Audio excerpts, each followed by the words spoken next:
दोस्तों, रात का समय हो, जंगल से लगते किसी गांव की एक सुनसान गली हो और आपको अपने जैसे किसी एक इंसान का चेहरा अंधेरे में झलक सा दिख जाए, तो समझ जाइए कहीं वो छलावा तो नहीं। ये कहानी है राजस्थान के एक छोटे से गांव मांडवा की। 2004 का साल था। गिरधारी नाम का आदमी अपनी पत्नी और 2 बच्चों के साथ एक नए मकान में शिफ्ट होता है। मकान बिल्कुल गांव के किनारे एक जंगल के पास बना था। उस घर के पीछे एक बड़ा सा पीपल का पेड़ था जिसे लोग कहते थे इस पे कुछ है, पर सब चुप ही रहते थे। पर गिरधारी शहर का आदमी था, झूठी बातों पे यकीन नहीं करता था।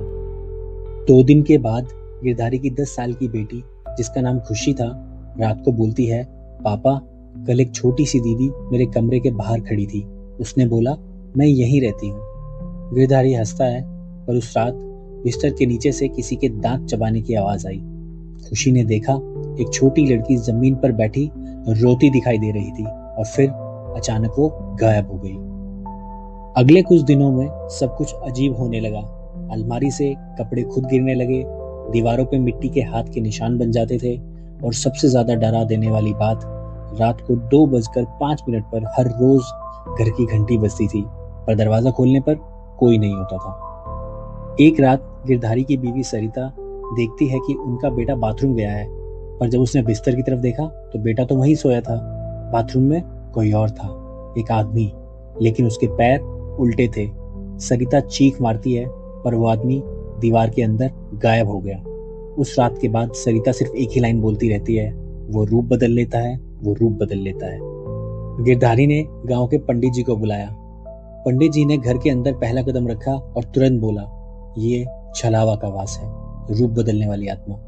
पंडित जी ने कहा, रात को अगर कोई आपके परिचित जैसा दिखे तो आंखों पर भरोसा मत करना। घर के पीछे के पीपल से एक लड़की की आत्मा भी जुड़ी हुई है, जिसे जुर्म से मार दिया गया था।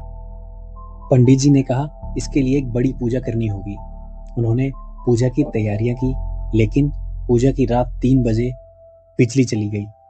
पंडित मंत्र पढ़ रहा था, तभी एक आवाज आई, मैंने कुछ नहीं किया, मुझे क्यों जलाया गया। रूम में 3 लोग थे, लेकिन आवाज चौथे कॉर्नर से आई थी। पंडित जी थोड़ी देर के लिए शांत हो गए। उनके चेहरे पर अजीब से भाव थे। अगले दिन सुबह पंडित जी ने एक बात बोली, वो मुझे जलती हुई दिखी, लेकिन आज भी जिंदा है।